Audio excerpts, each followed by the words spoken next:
Algunas estructuras antiguas todavía no tienen un propósito confirmado. Algunas piedras enormes siguen siendo imposibles de explicar en cuanto a cómo fueron transportadas y ensambladas. Vastas redes de túneles, laberintos y templos muestran una precisión asombrosa, y sin embargo, su verdadera función sigue siendo desconocida. Han pasado miles de años, pero estos misterios no se han desvanecido con el tiempo. En cambio, cada nuevo descubrimiento plantea aún más preguntas de las que responde.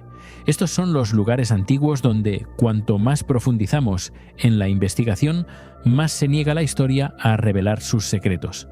Antes de comenzar este recorrido, si te fascinan los enigmas del mundo antiguo, suscríbete al canal y activa la campanita para no perderte ninguno de nuestros próximos viajes al pasado.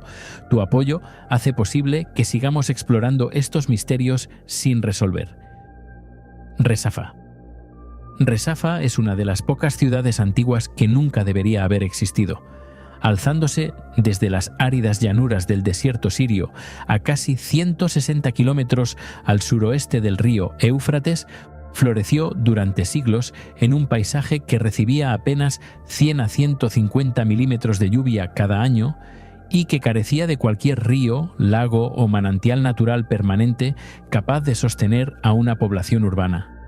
Sin embargo, detrás de sus enormes murallas de piedra caliza se alzaban iglesias monumentales, amplias calles con columnatas, edificios administrativos, palacios, mercados y barrios que acogían a miles de residentes y peregrinos.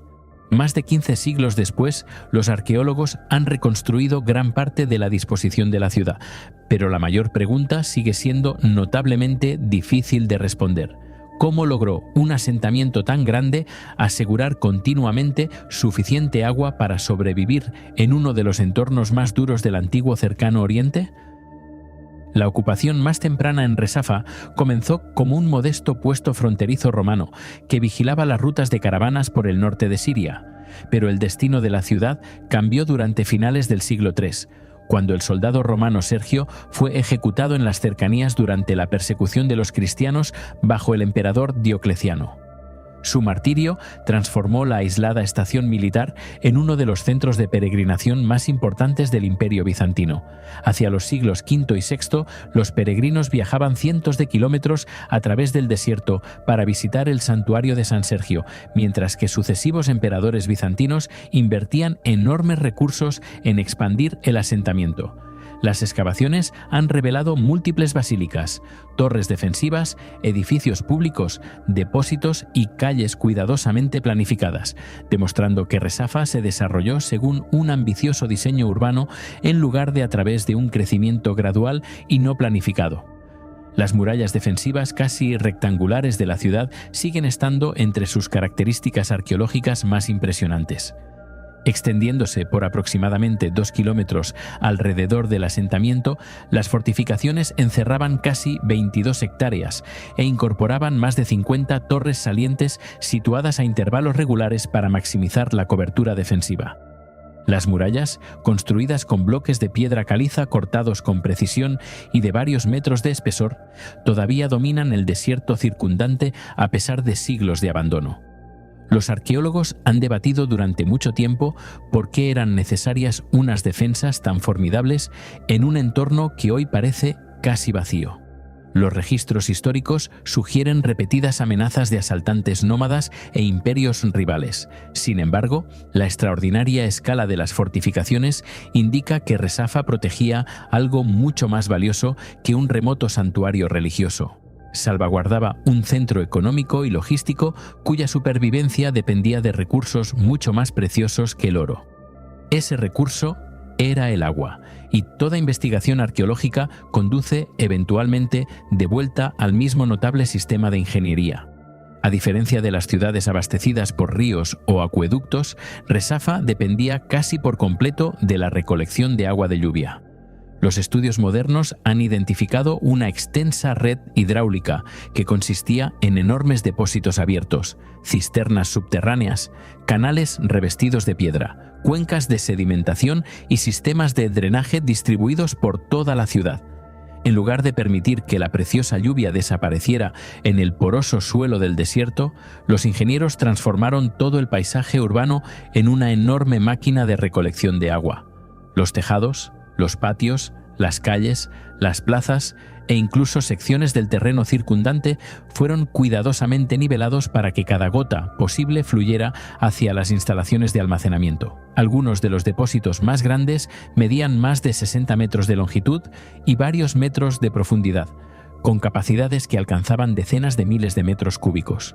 El enlucido hidráulico impermeable aún se adhiere a muchas de sus paredes interiores, demostrando un conocimiento sofisticado de la conservación del agua mucho antes de que los principios modernos de ingeniería se comprendieran formalmente. El mapeo arqueológico reciente ha demostrado que el sistema de agua se extendía mucho más allá de las murallas de la ciudad. Grandes cuencas de captación y canales de derivación interceptaban la escorrentía estacional generada por las escasas tormentas invernales antes de dirigirla hacia los depósitos artificiales. Los ingenieros también construyeron tanques de decantación donde la arena y el limo podían acumularse antes de que el agua más limpia entrara en las cisternas de almacenamiento principales, reduciendo la contaminación y prolongando la utilidad de los suministros almacenados. Este sistema integrado refleja una comprensión avanzada de la hidrología rara vez asociada con asentamientos en un clima tan implacable. No obstante, los cálculos basados en el tamaño estimado de la población continúan generando debate. Dependiendo del número de residentes permanentes y peregrinos anuales, algunos investigadores sostienen que la lluvia recolectada por sí sola pudo haber tenido dificultades para satisfacer la demanda total durante sequías prolongadas. Otros sugieren que las caravanas estacionales transportaban agua adicional o que fuentes de agua subterránea cercanas, ahora agotadas o enterradas bajo siglos de sedimento, complementaban las reservas de la ciudad. Ninguna evidencia arqueológica definitiva ha resuelto la cuestión. Igualmente llamativa es la precisión con la que se organizó la propia ciudad. La fotografía aérea, las imágenes por satélite y las excavaciones arqueológicas revelan un plano urbano dominado por calles rectas que se cruzan en ángulos deliberados, portones monumentales alineados con las rutas principales y edificios públicos situados según una visión arquitectónica coherente. En lugar de adaptarse a un terreno irregular, Resafa parece haber impuesto la geometría sobre el propio desierto. La cuidadosa integración de los canales de drenaje en la red de calles sugiere que la planificación urbana y la ingeniería hidráulica se concibieron juntas desde las primeras etapas de la construcción a gran escala. Cada decisión arquitectónica importante parece haber servido no solo a funciones religiosas o administrativas, sino también a la necesidad práctica de captar, almacenar y distribuir el agua con la máxima eficiencia. La prosperidad de Resafa también presenta un enigma histórico perdurable. Los textos antiguos describen mercados florecientes, peregrinos internacionales y caravanas comerciales que se desplazaban entre Mesopotamia, Anatolia y el Mediterráneo.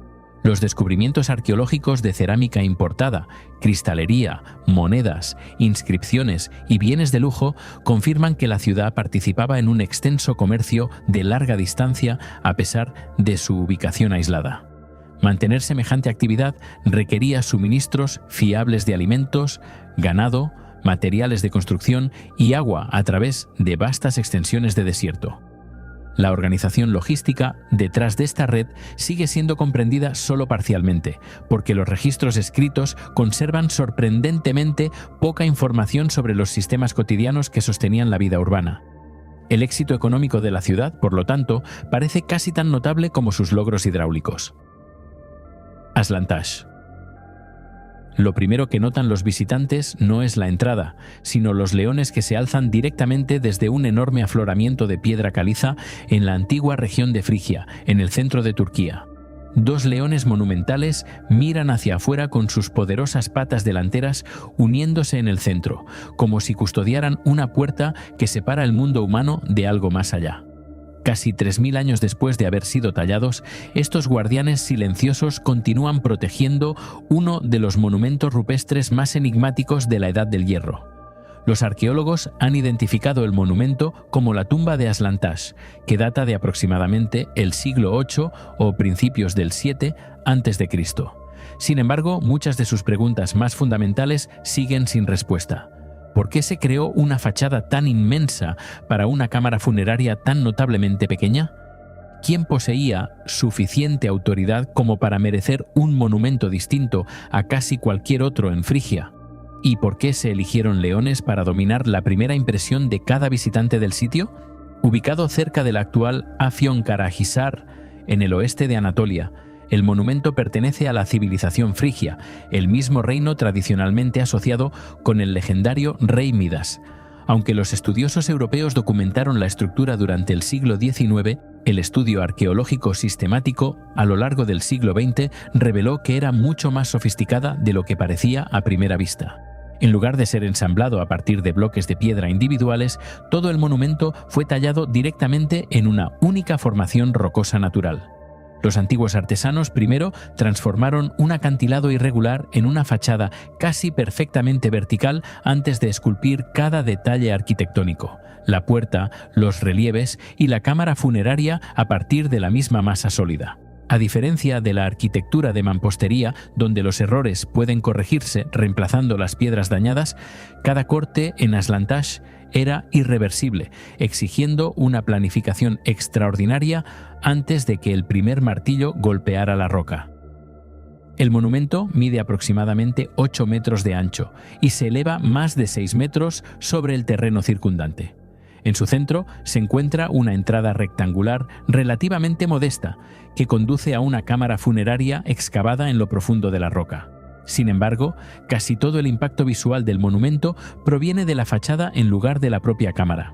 Los dos leones dominan la composición, situados con una notable simetría bilateral a cada lado de la puerta. Sus cuerpos están tallados en alto relieve mientras sus cabezas se proyectan hacia afuera, creando la impresión de que están emergiendo de la piedra viva. Incluso después de siglos de erosión, las proporciones permanecen lo bastante equilibradas como para que los investigadores concluyan que toda la fachada fue diseñada en torno a un eje central cuidadosamente establecido. Semejante precisión plantea una pregunta obvia. ¿Cómo lograron los constructores de la Edad del Hierro este nivel de simetría sobre una cara rocosa e irregular sin equipos de topografía modernos? Los arqueólogos sugieren que probablemente se emplearon cuerdas, plomadas, varas de medición de madera y cuadrículas de referencia cuidadosamente marcadas, aunque no sobrevive ninguna evidencia física que revele la secuencia exacta de construcción. La ingeniería se vuelve aún más notable al considerar el orden en que debió crearse el monumento. Antes de esculpir los leones, los trabajadores primero tuvieron que retirar enormes cantidades de piedra caliza para crear una superficie de trabajo plana. Solo después de establecer el plano final podían comenzar a tallar los relieves, asegurando al mismo tiempo que cada característica principal permaneciera perfectamente alineada con la puerta. Cualquier error significativo habría destruido el equilibrio de toda la composición. Las marcas de herramientas conservadas en porciones del monumento indican un uso extensivo de cinceles de hierro y picos puntiagudos, tecnologías que se volvieron cada vez más extendidas en Anatolia durante la temprana Edad del Hierro. Aún así, la arqueología experimental ha demostrado que tallar piedra caliza a esta escala habría requerido miles de horas de trabajo y una notable coordinación entre canteros cualificados, convirtiendo el monumento en una importante inversión de recursos en lugar de una tumba ordinaria. A pesar de su impresionante apariencia, la cámara funeraria en sí es inesperadamente pequeña y casi austera. Este contraste sigue siendo uno de los mayores misterios del sitio. A lo largo de muchas civilizaciones antiguas, la arquitectura monumental generalmente encerraba espacios interiores igualmente monumentales, diseñados para ceremonias, almacenamiento o grandes cantidades de visitantes. Aslantash sigue el patrón opuesto. La abrumadora mayoría del esfuerzo de construcción se dedicó al exterior, mientras que el interior permaneció relativamente modesto. Algunos arqueólogos sostienen que el monumento funcionaba menos como una tumba práctica que como una declaración simbólica visible a través del paisaje circundante. Otros proponen que rituales funerarios elaborados ocurrían fuera del monumento en lugar de dentro de él, convirtiendo la propia fachada en el espacio sagrado principal. Ninguna interpretación ha sido probada de forma concluyente, porque la evidencia arqueológica es frustrantemente incompleta. Igualmente misteriosa es la identidad del individuo que una vez fue enterrado aquí. Ninguna inscripción superviviente registra un nombre, un título o una genealogía. A diferencia de muchas tumbas egipcias o monumentos reales mesopotámicos, Aslan Tash proporciona casi ninguna información escrita sobre su dueño. Siglos de saqueo retiraron cualquier ajuar funerario que originalmente acompañara al enterramiento, dejando a los arqueólogos con poca evidencia directa respecto al estatus social o la autoridad política. No obstante, la enorme escala del monumento sugiere fuertemente que conmemoraba a alguien de excepcional importancia. Construir semejante monumento habría requerido acceso a artesanos especializados, mano de obra organizada y considerables recursos económicos, privilegios que difícilmente habrían estado disponibles para miembros ordinarios de la sociedad frigia. Si el ocupante era un gobernante regional, un comandante militar, un noble poderoso o una figura religiosa de élite, sigue siendo desconocido. Los propios leones introducen otra capa de incertidumbre. A lo largo del antiguo Cercano Oriente, los leones simbolizaban con frecuencia la autoridad real, la protección divina y la guardianía sobrenatural. Imágenes similares aparecen entre los hititas, los asirios y civilizaciones posteriores por toda Anatolia. Dentro de la religión frigia, sin embargo, los leones también poseían una estrecha asociación con la diosa madre Cibeles, una de las deidades más importantes de la región. Numerosos monumentos rupestres frigios dedicados a Cibeles incorporan fachadas cuidadosamente talladas, patrones geométricos y nichos sagrados, lo que lleva a algunos investigadores a preguntarse si Aslan Tash tenía un significado religioso que se extendía más allá de su propósito funerario. Sin embargo, ninguna inscripción identifica el monumento como un santuario, ni las excavaciones han descubierto instalaciones rituales capaces de confirmar semejante función. Los leones, por lo tanto, continúan existiendo en algún lugar entre el simbolismo religioso, la propaganda política y la protección funeraria, sin pertenecer exclusivamente a ninguna interpretación única. Ajichatra. Una de las mayores ciudades fortificadas de la antigua India, sobrevivió durante más de 2000 años. Gobernó un reino celebrado en una de las mayores epopeyas del mundo y dejó tras de sí murallas que se extendían por casi 5 kilómetros a través de las llanuras del norte de la India. Sin embargo, a pesar de su inmenso tamaño y su importancia histórica, Ajichatra desapareció tan por completo que durante siglos su ubicación exacta se desvaneció en la incertidumbre. Hoy en día, las ruinas arqueológicas cerca de Ramnagar, en Uttar Pradesh, revelan una ciudad que desafía repetidamente a los historiadores. Cada excavación descubre otra capa de ocupación, otro monumento olvidado u otra pregunta sin respuesta, sugiriendo que bajo los tranquilos campos yace uno de los centros urbanos ocupados de forma continua más prolongados de la antigua India, cuya verdadera historia sigue siendo comprendida solo parcialmente. El redescubrimiento de Ajichatra comenzó durante el siglo XIX, cuando los topógrafos británicos, incluido Alexander Cunningham, identificaron las enormes murallas de tierra que rodeaban un área de casi 3 kilómetros cuadrados y propusieron que el sitio coincidiera con la antigua capital del norte de Panchala, descrita en la literatura sánscrita. Las excavaciones sistemáticas llevadas a cabo por el Servicio Arqueológico de la India entre las décadas de 1940 y principios de 1950 confirmaron que no se trataba de un asentamiento ordinario. Los arqueólogos descubrieron capas de ocupación que se extendían desde aproximadamente el siglo XII a.C.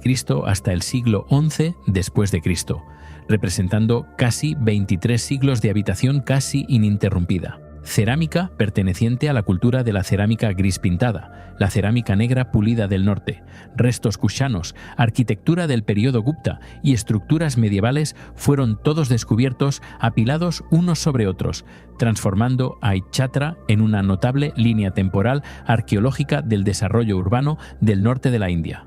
Entre las características más llamativas del sitio están sus colosales terraplenes defensivos. Las murallas supervivientes forman un recinto irregular de casi 5 kilómetros de circunferencia, elevándose en algunos lugares más de 12 metros sobre el paisaje circundante y acompañadas por amplios fosos defensivos. Construir terraplenes de esta escala requirió mover cientos de miles de metros cúbicos de tierra utilizando poco más que trabajo manual, cestas y herramientas simples. Los arqueólogos creen que las fortificaciones fueron reforzadas repetidamente a lo largo de diferentes siglos en lugar de construidas durante una sola campaña de construcción. Sin embargo, la secuencia exacta de expansión sigue siendo incierta porque los constructores posteriores a menudo reutilizaban y modificaban las murallas anteriores. Incluso los estudios modernos tienen dificultades para reconstruir la disposición defensiva completa de la ciudad, dejando sin respuesta preguntas sobre cómo una de las mayores capitales fortificadas de la antigua India evolucionó con el tiempo.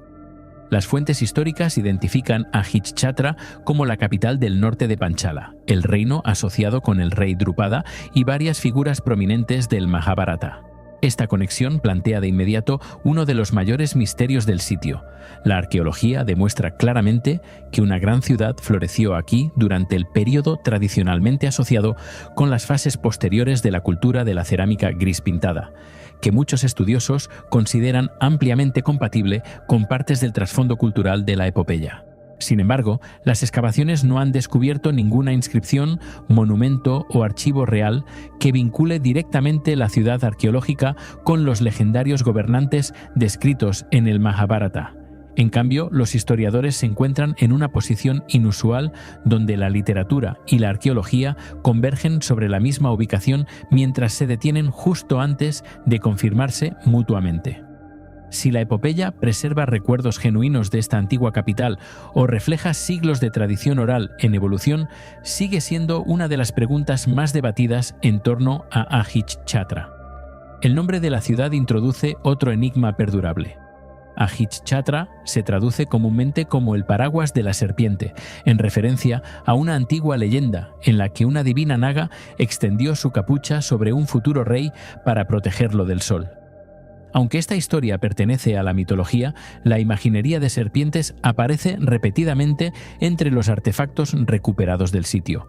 Placas de terracota, esculturas religiosas y motivos decorativos incorporan con frecuencia simbolismo de cobra, que permaneció importante a lo largo de sucesivos periodos culturales. Sin embargo, los arqueólogos no pueden determinar si estas imágenes simplemente reflejan creencias religiosas extendidas, representan la autoridad política local o preservan tradiciones exclusivas de la propia Panchala. La persistencia del simbolismo de la serpiente a lo largo de los siglos sugiere una notable continuidad cultural, pero su significado preciso nunca se ha explicado por completo. Uno de los mayores tesoros arqueológicos de Ahichatra consiste en miles de esculturas de terracota descubiertas por los distritos residenciales, los templos y los talleres. Estas incluyen elegantes deidades femeninas, músicos, guerreros, animales, seres míticos y figuras humanas elaboradamente decoradas que muestran técnicas artísticas que alcanzaron una extraordinaria sofisticación durante el período Gupta, entre los siglos IV y VI después de Cristo. Muchas esculturas conservan peinados intrincados, joyas, expresiones faciales y detalles de vestimenta de solo unos pocos centímetros de tamaño. El análisis químico de la arcilla indica que gran parte del material se originó localmente, lo que implica la existencia de talleres especializados que operaban a una escala significativa. Sin embargo, los investigadores aún debaten por qué la producción alcanzó una intensidad tan notable. Algunos sostienen que Ahichatra servía como un centro religioso regional que suministraba imágenes sagradas por todo el norte de la India, mientras que otros creen que la enorme cantidad refleja una economía urbana inusualmente próspera sostenida por extensas redes comerciales. Ninguna interpretación explica por completo la excepcional concentración de arte de terracota encontrada dentro de la ciudad. La arquitectura religiosa descubierta por todo el sitio añade otra capa de complejidad. Las excavaciones han revelado templos hindúes, restos jainistas, influencias budistas, plataformas rituales, santuarios y esculturas sagradas pertenecientes a diferentes periodos. En lugar de reemplazarse por completo unas a otras, estas tradiciones parecen haberse solapado durante varias etapas de la historia de la ciudad.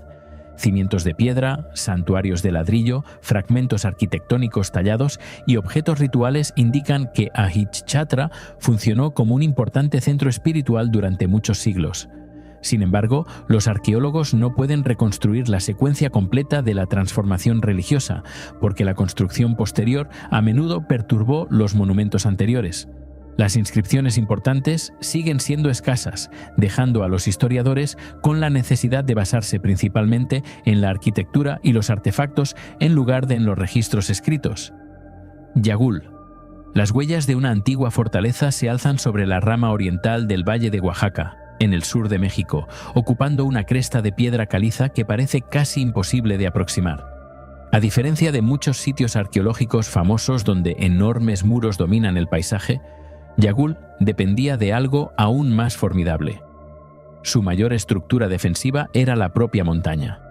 Cada sendero que conduce hacia arriba se estrecha entre acantilados expuestos, obligando a cualquiera que intente alcanzar la cima a atravesar pasos empinados y sinuosos que naturalmente ralentizaban el movimiento y exponían a los atacantes mucho antes de que alcanzaran el corazón del asentamiento. Más de 6 siglos después de que la ciudad fuera abandonada, los arqueólogos continúan debatiendo si esta extraordinaria ubicación fue elegida simplemente por protección militar o si sus constructores comprendían el potencial estratégico del paisaje circundante de maneras que todavía no se aprecian por completo hoy en día. Yagul se encuentra aproximadamente a 36 kilómetros al sureste de la ciudad de Oaxaca y floreció principalmente durante los períodos clásico tardío y posclásico temprano, entre aproximadamente el año 750 y 1521 después de Cristo, tras el declive de la gran capital zapoteca de Monte Albán. Aunque los cronistas españoles mencionaron brevemente asentamientos en la región durante el siglo XVI, las investigaciones arqueológicas sistemáticas no comenzaron hasta el siglo XX, bajo arqueólogos mexicanos, incluido Ignacio Bernal. Las excavaciones revelaron que Yagul no era meramente una fortaleza aislada, sino un centro urbano cuidadosamente organizado que contenía plazas ceremoniales, distritos residenciales, recintos de élite, templos, tumbas, estructuras defensivas y uno de los mayores complejos palaciegos de Oaxaca. Hoy en día, el sitio forma parte del Patrimonio Mundial de la UNESCO, conocido como las Cuevas Prehistóricas de Yagul y Mitla en el Valle Central de Oaxaca, reconocido no solo por su arquitectura, sino también por las evidencias que documentan una de las transiciones más tempranas de la humanidad hacia la agricultura. El primer misterio comienza con la propia montaña. La mayoría de las fortalezas antiguas dependían de gruesos muros defensivos, fosos profundos o portones monumentales para resistir los ataques. Sin embargo, Yagul demuestra una filosofía notablemente diferente. La fortaleza ocupa el punto más alto de una larga cresta de piedra caliza que se eleva muy por encima del suelo del valle, donde los acantilados naturales eliminan la necesidad de defensas artificiales a lo largo de gran parte de su perímetro. Solo un puñado de estrechos accesos permite llegar a la cima, muchos siguiendo pendientes empinadas que superan los 40 grados antes de girar bruscamente entre formaciones rocosas expuestas. Los estudios arqueológicos indican que los constructores reforzaron solo las secciones más vulnerables con muros de mampostería, porque el terreno circundante ya funcionaba como una barrera casi inexpugnable. En lugar de forzar a la naturaleza a adaptarse a la arquitectura, los zapotecas transformaron la montaña en una enorme máquina defensiva. Incluso hoy, los visitantes que suben por las rutas originales descubren que el ascenso exige repetidos cambios de dirección, mientras que la visibilidad permanece limitada por los afloramientos rocosos, condiciones que habrían restringido severamente a cualquier fuerza atacante que cargara armas o suministros. Este notable uso del terreno plantea una pregunta arqueológica perdurable. El Valle de Oaxaca contiene numerosas colinas capaces de sostener asentamientos. Sin embargo, Yagul ocupa una de las pocas ubicaciones que dominan simultáneamente amplias vistas sobre las tierras agrícolas, las rutas comerciales y las comunidades vecinas. El análisis topográfico moderno muestra que los observadores apostados dentro de la fortaleza podían monitorizar el movimiento a través de grandes porciones del valle de Tlacolula, creando un sistema de alerta temprana mucho antes de que los enemigos alcanzaran el propio asentamiento. Si esta ventaja resultó de una cuidadosa planificación militar o del conocimiento local acumulado, sigue siendo incierto, porque no sobreviven documentos militares zapotecas escritos. La posición estratégica del sitio parece demasiado perfecta para ser accidental. Sin embargo, la arqueología no puede reconstruir por completo el proceso de toma de decisiones que llevó a sus fundadores a seleccionar esta cresta en particular, siglos antes de la llegada de los europeos. A medida que las excavaciones se expandían, los investigadores descubrieron que el propio asentamiento había sido organizado con una sofisticación inusual. En lugar de extenderse de forma uniforme por la cima de la montaña, Yagul estaba dividido en distintas zonas arquitectónicas dispuestas a diferentes elevaciones. Los edificios ceremoniales ocupaban terrazas prominentes. Las residencias de élite dominaban los distritos inferiores. Las estructuras defensivas controlaban los puntos de acceso, mientras que las áreas residenciales comunes se extendían a lo largo de las pendientes más accesibles de abajo. Esta organización vertical creaba capas sucesivas de control en las que el movimiento a través de la ciudad requería pasar de un nivel cuidadosamente definido a otro.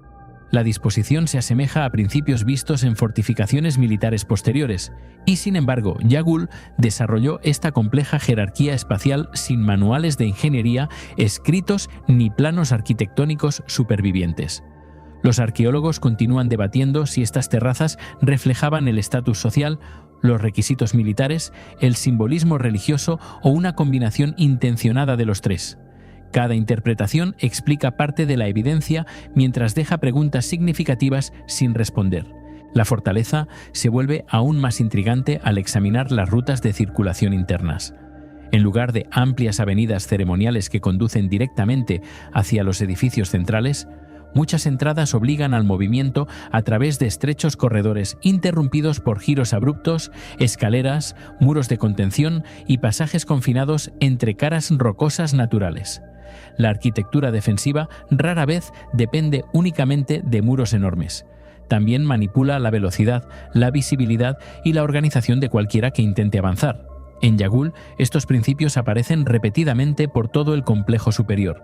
Una fuerza invasora habría sido incapaz de mantener grandes formaciones mientras ascendía hacia la cima, permitiendo que grupos relativamente pequeños de defensores apostados arriba controlaran cada acceso.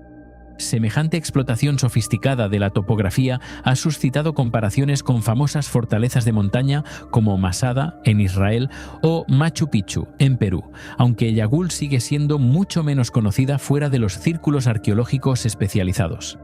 Cerca del centro de la ciudad se encuentra una de sus estructuras más notables, el Palacio de los 6 Patios. Cubriendo varios miles de metros cuadrados, este extenso complejo consiste en patios interconectados rodeados de habitaciones residenciales, espacios administrativos, áreas de almacenamiento y cámaras ceremoniales construidas en torno a 6 patios abiertos principales.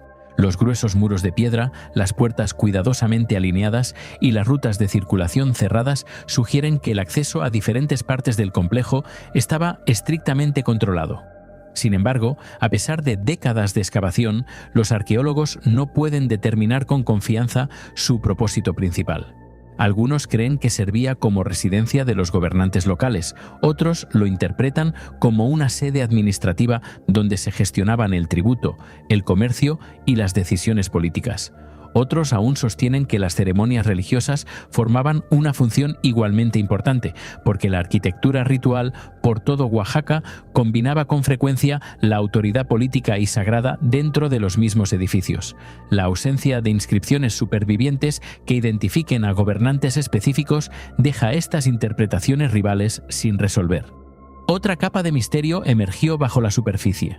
Las excavaciones descubrieron tumbas construidas bajo las residencias de élite utilizando mampostería de piedra finamente cortada, característica de las tradiciones funerarias zapotecas. Varias contenían vasijas de cerámica, ornamentos de concha, hojas de obsidiana, objetos de jade y ofrendas asociadas con un alto estatus social. Sin embargo, la secuencia arqueológica revela que Yagul no permaneció exclusivamente zapoteca a lo largo de su historia. Tras el colapso de Monte Albán, evidencias crecientes indican una creciente influencia mixteca por toda la región. Los estilos de cerámica, las prácticas funerarias, los motivos decorativos y los artefactos importados sugieren que la fortaleza experimentó múltiples fases de ocupación que involucraron diferentes tradiciones culturales. Determinar con precisión qué secciones fueron originalmente construidas por constructores zapotecas y cuáles fueron modificadas posteriormente por las élites mixtecas sigue siendo uno de los problemas arqueológicos más difíciles del sitio, porque la reconstrucción a menudo incorporaba cimientos anteriores en estructuras más nuevas. Aunque Yagul se describe a menudo principalmente como una fortaleza, su arquitectura ceremonial revela una sociedad que equilibraba la guerra con la vida ritual. Un juego de pelota mesoamericano formal ocupa una posición prominente dentro del asentamiento. Siguiendo el característico diseño en forma de I que se encuentra por todo el sur de México, estos juegos de pelota eran mucho más que arenas deportivas. La evidencia arqueológica de toda Mesoamérica asocia los juegos de pelota rituales con alianzas políticas, ceremonias religiosas, resolución de conflictos y representaciones simbólicas del orden cósmico. La presencia de una estructura ceremonial tan importante dentro de una plaza fuerte de montaña, fuertemente defendida, sugiere que la seguridad militar por sí sola no puede explicar el propósito de Yagul. Incluso durante periodos de inestabilidad regional, sus habitantes invirtieron un trabajo sustancial en mantener espacios dedicados al ritual y la ceremonia pública, indicando que la autoridad política dependía tanto de la defensa como de la legitimidad religiosa. Kafir Kot. Pocas fortalezas abandonadas dejan a los arqueólogos con más preguntas que Kafir Kot. Alzándose sobre la orilla occidental del río Indo, en la actual Khyber Pakhtunkhwa, Pakistán, esta enorme plaza fuerte de piedra se extiende a través de una accidentada meseta donde escarpados acantilados proporcionan defensas naturales en casi todos los lados. A diferencia de muchos sitios arqueológicos famosos que han sido estudiados durante generaciones, Kafir Kot sigue siendo una de las ciudades fortificadas antiguas menos comprendidas del sur de Asia. Ninguna inscripción superviviente identifica a sus constructores, ninguna crónica histórica registra la fecha de su fundación, y ningún relato contemporáneo explica por qué un asentamiento estratégicamente tan importante fue finalmente abandonado. Incluso hoy, los arqueólogos pueden reconstruir sus muros, templos, portones y disposición defensiva con razonable confianza. Sin embargo, la historia de las personas que una vez ocuparon esta notable fortaleza continúa desapareciendo en el silencio. Los estudios modernos muestran que Kafir Kot ocupa una cresta naturalmente elevada con vistas a uno de los corredores de transporte más importantes del subcontinente indio. Durante miles de años, el río Indo conectó las montañas del Hindú Kush con las llanuras más al sur, transportando mercaderes, ejércitos, peregrinos e influencia política a través de enormes distancias. Cualquiera que controlara esta sección del río poseía una significativa ventaja militar, haciendo que la ubicación de Kafir Kot fuera casi ideal para monitorizar el movimiento a través del valle. Enormes murallas de piedra siguen los contornos de los acantilados durante cientos de metros, mientras que múltiples portones fueron cuidadosamente situados para obligar a los visitantes que se acercaban a atravesar estrechos pasajes defensivos. En lugar de construir fortificaciones enteramente artificiales, los constructores integraron el paisaje circundante en la propia fortaleza, reduciendo la cantidad de piedra requerida mientras aumentaban enormemente su fortaleza defensiva. La evidencia arqueológica sugiere que las estructuras supervivientes fueron construidas entre aproximadamente los siglos VI y XI después de Cristo, muy probablemente durante el gobierno de los Shahi hindúes o de reinos regionales estrechamente relacionados que controlaban partes del noroeste de Pakistán antes de la expansión gaznávida. Esta datación se basa principalmente en el estilo arquitectónico, las técnicas de mampostería, las tallas decorativas y las comparaciones con otros complejos de templos hindúes de la región, en lugar de en la datación científica directa. Desafortunadamente, el material orgánico adecuado para el análisis de radiocarbono está casi completamente ausente, impidiendo que los arqueólogos determinen exactamente cuándo se construyeron los primeros muros o templos. Como resultado, la verdadera edad del sitio todavía podría diferir en varios siglos de las estimaciones actuales, dejando sin resolver una de sus preguntas históricas más básicas. Uno de los mayores misterios que rodean a Kafir Kot es su verdadero propósito. A primera vista, los gruesos muros defensivos, la posición elevada y las limitadas rutas de acceso sugieren fuertemente una fortaleza militar diseñada para proteger la frontera del Indo. Sin embargo, las excavaciones y los estudios arquitectónicos revelan algo mucho más complicado. Dentro del recinto fortificado se alzan numerosos templos hindúes construidos con bloques de arenisca cuidadosamente labrados, completos con santuarios, mandapas, nichos decorativos y detalles escultóricos característicos de la arquitectura de templos de principios de la época medieval. Estos edificios religiosos ocupan posiciones prominentes dentro del complejo, en lugar de estar ocultos detrás de estructuras militares, lo que implica que la actividad espiritual formaba una parte esencial de la vida dentro del asentamiento. Esta inusual combinación plantea una pregunta importante.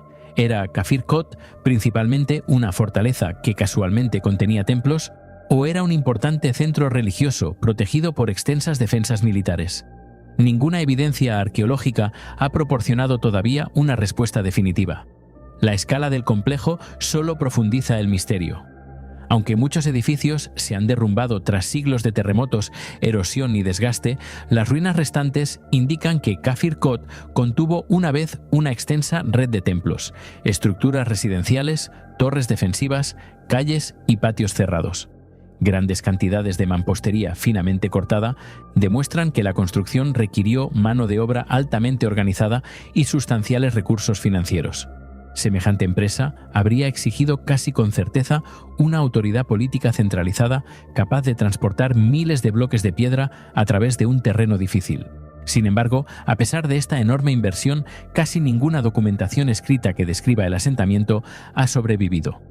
Comparado con muchas ciudades medievales documentadas en inscripciones reales o literatura religiosa, Kafir Kot parece haberse deslizado casi por completo fuera de la historia registrada. Su desaparición es quizás el mayor enigma sin resolver del sitio. Los historiadores generalmente asocian el declive de la región con las campañas de Mahmud de Ghazni durante principios del siglo XI, cuando gran parte del reino Shahi hindú se derrumbó bajo la repetida presión militar. Aunque esta explicación parece plausible, la arqueología proporciona sorprendentemente poca evidencia directa de que Kafir Kot cayera durante un asedio violento. Las excavaciones no han revelado capas de destrucción generalizadas, extensos depósitos de incendio o grandes concentraciones de armas que normalmente acompañarían la caída catastrófica de una gran fortaleza. Tampoco han descubierto los arqueólogos fosas comunes o evidencia clara de una masacre. En cambio, el sitio parece haber experimentado un abandono gradual, como si sus habitantes hubieran partido lentamente con el tiempo, en lugar de huir de un único acontecimiento devastador. ¿Por qué un enorme asentamiento fortificado, con vistas a una de las rutas estratégicas más valiosas de la región, simplemente perdería su población? Sigue siendo una de las preguntas más difíciles que rodean al sitio. Su aislamiento también ha contribuido al misterio. A diferencia de los famosos destinos arqueológicos que reciben excavación, conservación y atención internacional continuas, Kafir Kot ha permanecido relativamente inaccesible durante décadas. Su ubicación remota, su terreno difícil, su infraestructura limitada y los periodos de inestabilidad regional han restringido significativamente la investigación arqueológica. Gran parte de lo que los investigadores saben hoy proviene de estudios arquitectónicos, comparaciones históricas y excavaciones limitadas, en lugar de proyectos científicos a gran escala. Algunos especialistas creen que porciones sustanciales del antiguo asentamiento aún pueden permanecer enterradas bajo piedra derrumbada o depósitos de suelo, mientras que otras secciones podrían haberse perdido permanentemente a medida que la erosión llevaba lentamente partes de los acantilados hacia el río Indo de abajo. Sin una excavación exhaustiva, estimar el tamaño original de la fortaleza sigue siendo extremadamente difícil. La propia arquitectura conserva pistas adicionales sin revelar respuestas completas. Las puertas de los templos muestran una talla de piedra sofisticada a pesar de siglos de desgaste, mientras que los planos de planta supervivientes indican una planificación cuidadosa en lugar de una expansión gradual y desorganizada. Los muros defensivos siguen la topografía natural con notable eficiencia, demostrando que los constructores comprendían tanto la ingeniería como la estrategia militar. La colocación de los portones sugiere un movimiento controlado a través del asentamiento, permitiendo a los defensores explotar los acantilados circundantes como barreras naturales. Cada característica visible refleja una planificación deliberada y, sin embargo, ninguna explica por qué se emprendió un proyecto tan ambicioso en esta ubicación específica, ni por qué tan poca memoria histórica sobrevivió tras su abandono. ¿Tezhaparán? Chaparán es una de las pocas capitales antiguas del mundo donde toda una ciudad fortificada fue tallada directamente en un imponente acantilado a más de 3.600 metros sobre el nivel del mar. Sin embargo, a pesar de siglos de investigación arqueológica, nadie puede explicar por completo cómo funcionó un asentamiento tan complejo en uno de los entornos más duros de la Tierra.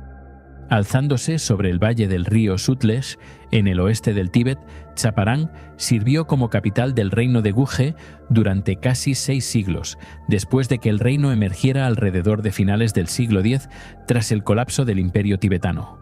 Hoy en día, sus muros desgastados, sus monasterios abandonados y sus cientos de cuevas artificiales permanecen suspendidos a través de una empinada colina de arenisca, creando un paisaje que parece casi imposible que haya sostenido una próspera civilización medieval. Aún más notable que su dramática apariencia es el número de preguntas sin respuesta que rodean su construcción, su logística y su repentina desaparición, convirtiendo a Chaparán en uno de los misterios arqueológicos más intrigantes preservados en la meseta tibetana. La existencia de Chaparán llegó a conocerse en el mundo exterior a través de los informes de los misioneros jesuitas durante principios del siglo XVII, particularmente Antonio de Andrade, quien alcanzó el reino en 1624 y describió una próspera ciudad llena de monasterios, templos y elaborado arte religioso. Después de que el reino se derrumbara solo unos años más tarde, el acceso extranjero al oeste del Tíbet se volvió extremadamente limitado y la capital abandonada permaneció en gran medida aislada durante siglos. Los estudios arqueológicos modernos realizados durante los siglos XX y XXI revelaron que la ciudad ocupaba una formación rocosa elevada aproximadamente 150 metros por encima del suelo del valle circundante. Las excavaciones, el mapeo arquitectónico, las imágenes por satélite y la documentación láser confirmaron que el asentamiento no era simplemente una fortaleza, sino un extenso complejo urbano que integraba residencias reales, muros defensivos, templos budistas, cámaras de almacenamiento, cuevas residenciales y espacios ceremoniales en un único paisaje interconectado. El primer misterio comienza con la extraordinaria ubicación en sí. Chaparán se encuentra en una de las regiones más secas de la meseta tibetana, donde la precipitación anual a menudo está por debajo de los 100 milímetros y las temperaturas invernales caen regularmente muy por debajo del punto de congelación. Construir incluso una pequeña aldea bajo tales condiciones habría presentado enormes desafíos. Sin embargo, los habitantes crearon una ciudad de múltiples niveles que escalaba casi toda la altura del acantilado. Estrechas escaleras talladas directamente en la roca conectaban terrazas que sostenían palacios, torres defensivas y monasterios, mientras que habitaciones adicionales se extendían en lo profundo de la montaña. Los ingenieros modernos reconocieron que transportar madera, piedra, suministros de alimentos, materiales de construcción y agua a tales elevaciones sin equipos de elevación mecánicos habría requerido una notable organización. Los arqueólogos pueden identificar las estructuras supervivientes, pero ningún registro escrito explica cómo miles de trabajadores coordinaron la construcción a través de un terreno tan difícil, ni cuánto tiempo requirió completar todo el proyecto. Igualmente asombrosa es la inmensa red de cuevas artificiales ocultas dentro del acantilado. Los estudios han identificado varios cientos de cámaras excavadas distribuidas por toda la montaña. Y muchos investigadores estiman que el complejo original pudo haber contenido entre 500 y 800 espacios individuales antes de que siglos de erosión y derrumbe destruyeran parte del sitio. Estas cámaras servían a muchos propósitos diferentes, incluyendo viviendas, celdas de meditación, salas de almacenamiento de alimentos, posiciones militares, capillas y pasadizos ocultos. Algunas contienen escaleras cuidadosamente talladas que conectan múltiples niveles, mientras que otras dominan el valle circundante a través de estrechas aberturas de observación que proporcionaban una excelente visibilidad defensiva. A pesar de décadas de investigación, Los arqueólogos aún no pueden reconstruir la secuencia completa en que estas cuevas fueron excavadas, ni determinar si toda la red se desarrolló según un único plan arquitectónico a largo plazo o se expandió gradualmente a lo largo de varias generaciones. El diseño defensivo de Chaparán plantea aún más preguntas. Casi todo acceso a la cima obliga a los visitantes a atravesar senderos empinados y expuestos dominados por posiciones defensivas más altas, creando una fortaleza natural reforzada por muros y torres cuidadosamente situados.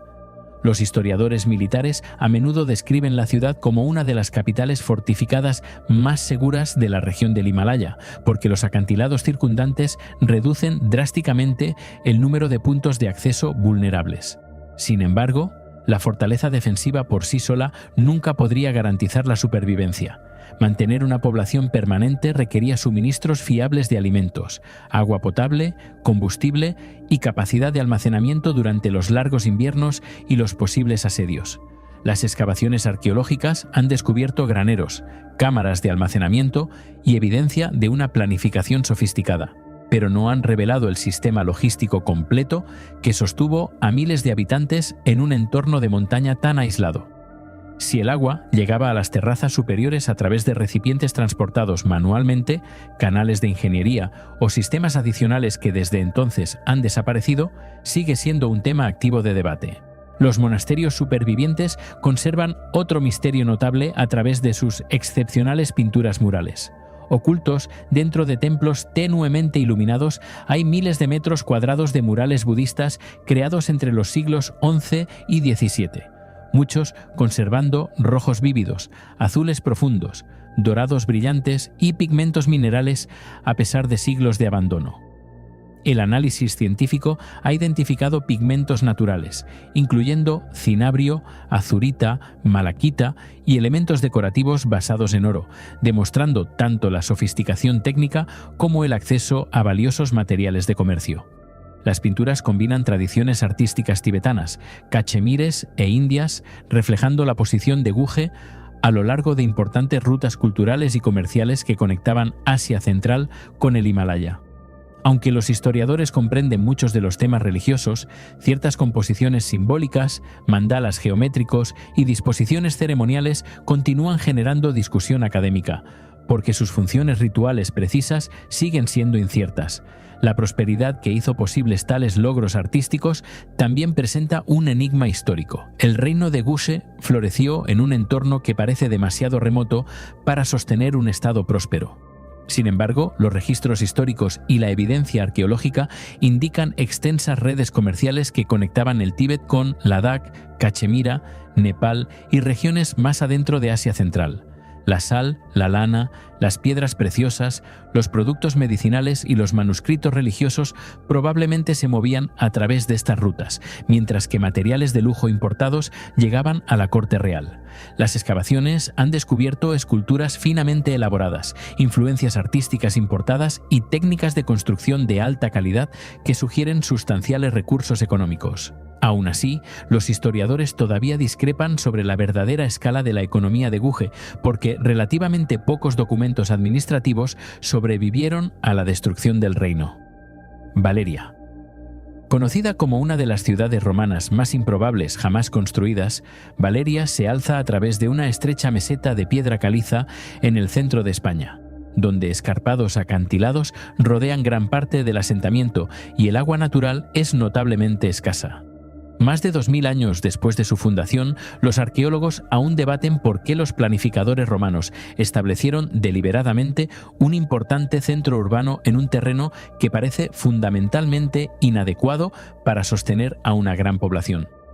Las excavaciones han revelado un impresionante foro, templos monumentales, termas, casas lujosas y uno de los complejos hidráulicos más sofisticados de la Hispania romana. Sin embargo, estos descubrimientos solo han profundizado el misterio.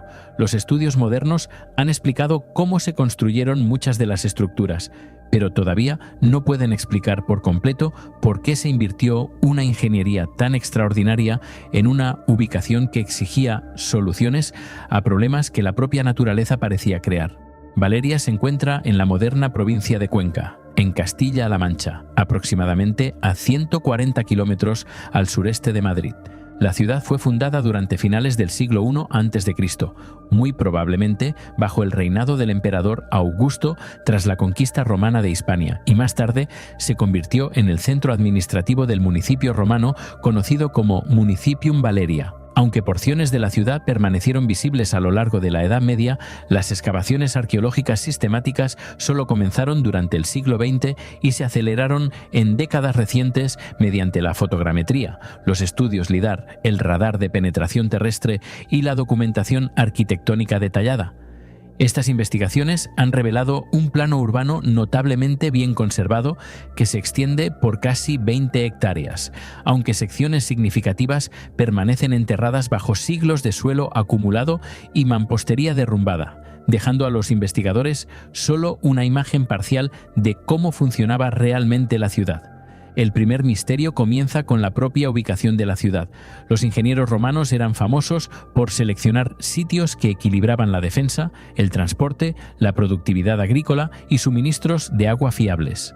Valeria parece violar varios de estos principios simultáneamente. 3 lados del asentamiento están naturalmente protegidos por empinados barrancos de piedra caliza tallados a lo largo de millones de años por los sistemas fluviales del Gritos y el Zahora, mientras que la meseta de arriba proporciona solo un terreno plano limitado para la expansión.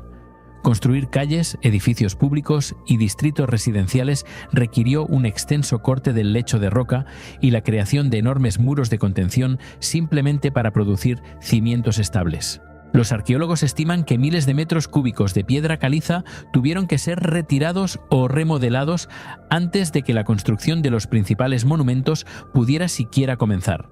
Semejante inversión enorme plantea una pregunta obvia. Si los valles cercanos ofrecían un terreno más fácil y un mayor acceso al agua, ¿por qué se consideró que esta meseta elevada valía el esfuerzo? La defensa militar por sí sola parece insuficiente, porque ninguna evidencia indica que Valeria funcionara principalmente como una fortaleza fronteriza. Aunque las explicaciones económicas siguen siendo incompletas, a pesar de su posición a lo largo de las rutas de comunicación regionales que conectaban el interior de Hispania, la ingeniería requerida para transformar este accidentado paisaje en una ciudad romana funcional sigue siendo uno de sus mayores logros. En lugar de nivelar la meseta por completo, los constructores romanos crearon una serie de terrazas artificiales cuidadosamente calculadas, sostenidas por muros de contención que redistribuían enormes cargas a través del irregular lecho de roca caliza. Las excavaciones bajo el foro han revelado complejos sistemas de cimentación diseñados para compensar diferencias de elevación que superaban varios metros en distancias relativamente cortas. Estos cimientos demuestran una notable planificación geométrica que permitía que la arquitectura pública monumental pareciera nivelada a pesar del terreno naturalmente irregular que había debajo. Incluso hoy, el escaneo láser muestra que muchos muros supervivientes permanecen sorprendentemente estables tras casi 2 milenios, a pesar de repetidos terremotos, desgaste y el derrumbe de las estructuras superiores. Sin embargo, quizás nada en Valeria ilustra la ingeniería romana de forma más dramática que su sistema hidráulico. A diferencia de muchas ciudades romanas establecidas junto a grandes ríos o manantiales abundantes, Valeria ocupaba una meseta donde las fuentes fiables de agua dulce eran limitadas. Para superar esta desventaja, los ingenieros desarrollaron una red integrada que combinaba acueductos, canales subterráneos, depósitos, tanques de decantación, conductos de presión controlada, sistemas de drenaje y fuentes monumentales. El agua se recogía de manantiales ubicados más allá de la ciudad y se transportaba a través de un terreno difícil utilizando gradientes calculados con precisión que generalmente variaban solo unos pocos centímetros a lo largo de cientos de metros. Semejante precisión aseguraba un flujo continuo mientras prevenía las fluctuaciones de presión destructivas capaces de dañar los conductos de piedra. Aunque porciones de la red de distribución han sido reconstruidas, Los arqueólogos todavía no pueden identificar cada segmento de la ruta de suministro original, dejando incertidumbre respecto al volumen total de agua que entraba en la ciudad cada día. El componente más espectacular de este sistema hidráulico es el monumental Ninfeo, uno de los mayores complejos de fuentes romanas conocidos que se conservan en el interior de España. Construido directamente contra la pendiente natural de la meseta, la estructura combinaba arquitectura, escultura e ingeniería hidráulica en una única composición monumental. Múltiples niveles de columnas, nichos, estanques decorativos y fuentes en cascada transformaban el agua en movimiento en una exhibición pública del poder y la prosperidad imperiales. Los canales excavados demuestran que el agua circulaba a través de conductos de piedra cuidadosamente diseñados antes de alimentar las cuencas ornamentales y eventualmente entrar en la red de drenaje más amplia de la ciudad. Sin embargo, a pesar de una extensa excavación, los investigadores aún debaten exactamente cómo se regulaba la presión dentro del complejo de fuentes. Algunos conductos enterrados permanecen inaccesibles bajo depósitos posteriores, mientras que varios canales de conexión parecen desaparecer bajo secciones no excavadas de la antigua ciudad, impidiendo una reconstrucción completa del diseño hidráulico original. El propio foro presenta otro enigma intrigante. Como el corazón político, comercial y religioso de Valeria, el complejo ocupa una de las posiciones técnicamente más desafiantes de la meseta. En lugar de seguir los contornos naturales del paisaje, sus constructores impusieron una disposición geométrica casi perfectamente organizada sobre un terreno altamente irregular.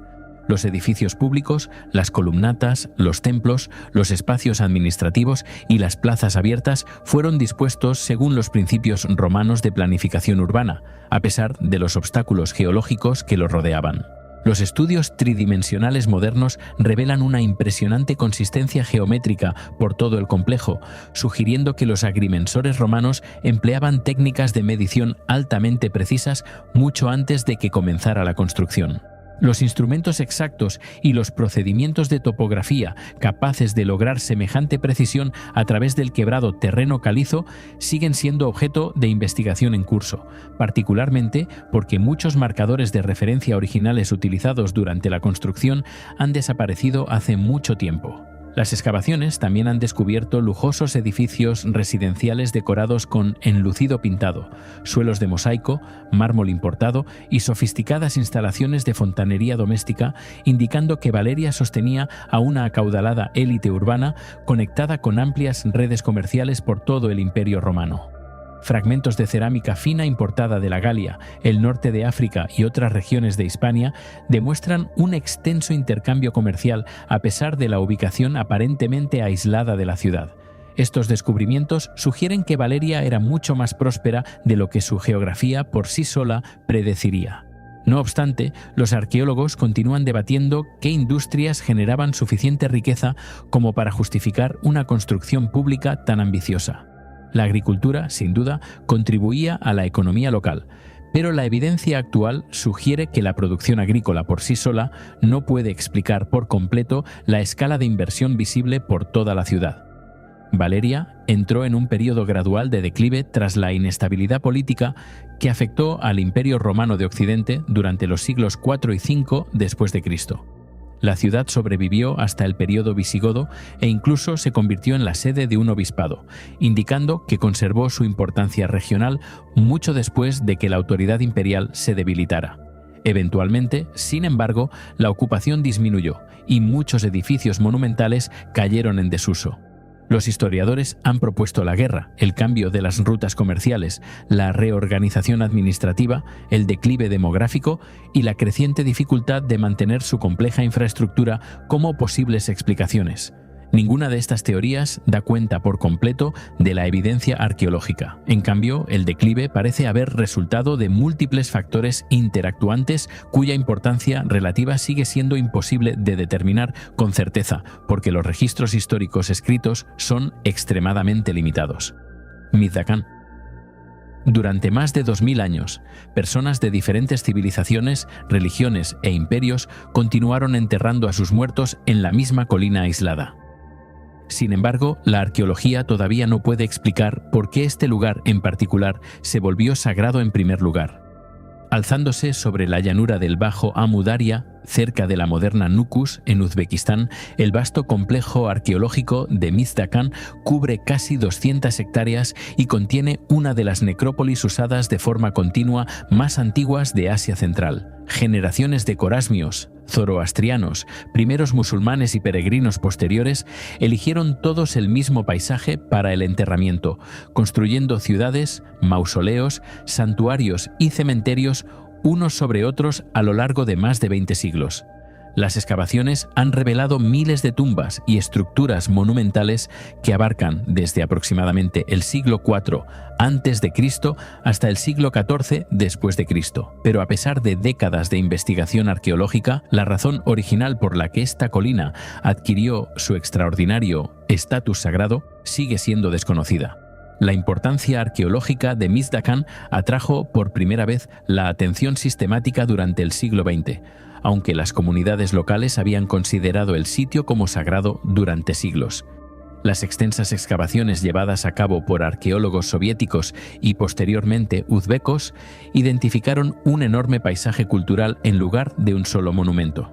El complejo incluye el asentamiento fortificado de Gyaur-Kala, múltiples mausoleos, edificios religiosos medievales, antiguos terrenos de enterramiento y grandes secciones de terreno inexplorado todavía ocultas bajo capas de sedimento arrastrado por el viento. Los estudios indican que solo porciones de la necrópolis han sido completamente investigadas, dejando muchas estructuras enterradas bajo el suelo acumulado.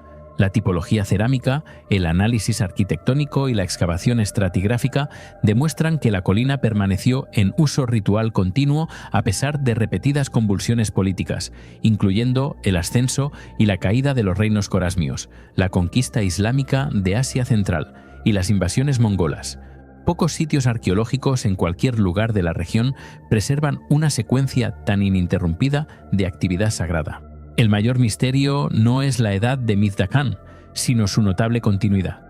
Los cementerios antiguos comúnmente caen en desuso a medida que las poblaciones migran, las religiones cambian o los centros políticos se desplazan a otros lugares.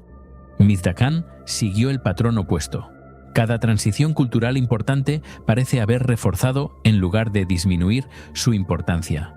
Los arqueólogos han documentado costumbres funerarias que representan diferentes sistemas de creencias dentro del mismo paisaje, sugiriendo que sociedades sucesivas heredaron una ubicación ya sagrada, en lugar de seleccionar una completamente nueva. Sin embargo, ninguna inscripción, registro histórico superviviente o artefacto excavado ha identificado el acontecimiento, la persona o la tradición religiosa responsable de establecer esa santidad.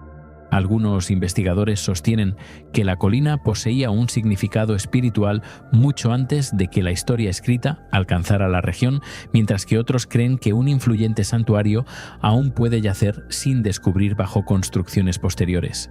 En la actualidad, ninguna hipótesis ha sido confirmada. Una explicación frecuentemente discutida involucra la antigua civilización de Corasmia, que floreció por toda la cuenca del Bajo Amu Daria durante muchos siglos. Cerca se alza la ciudad fortificada en ruinas conocida como Gyaur-Kala, cuya ocupación más temprana data de aproximadamente el siglo IV a.C. Enormes muros defensivos de adobe, torres, distritos residenciales y estructuras administrativas demuestran que este fue una vez un importante centro urbano conectado con rutas comerciales de larga distancia que cruzaban Asia Central. Las excavaciones arqueológicas han descubierto monedas, cerámica, talleres y bienes importados, indicando una extensa interacción regional. Sin embargo, aunque el papel económico de la ciudad se ha vuelto cada vez más claro, los historiadores todavía no pueden determinar por qué sus habitantes consideraban la colina vecina como excepcionalmente sagrada, ni por qué las civilizaciones posteriores preservaron esa tradición después de que la propia ciudad declinara. La desaparición de Gyaur-Kala sigue siendo comprendida solo parcialmente, con evidencia que sugiere un abandono gradual en lugar de una destrucción repentina. Otra pregunta sin resolver concierne al extraordinario solapamiento de religiones representadas en Mizdakan. Antes de la llegada del Islam, gran parte de la antigua Corasmia practicaba formas de zoroastrismo, una religión que enfatizaba la pureza, el fuego y complejas tradiciones funerarias. Varios restos arquitectónicos y prácticas funerarias descubiertos dentro del complejo más amplio han animado a los estudiosos a investigar posibles orígenes zoroástricos, aunque la prueba definitiva sigue siendo esquiva. Mausoleos, santuarios y cementerios islámicos posteriores fueron construidos directamente encima o al lado de las capas arqueológicas anteriores, creando una de las secuencias de arquitectura sagrada más complejas de Asia Central.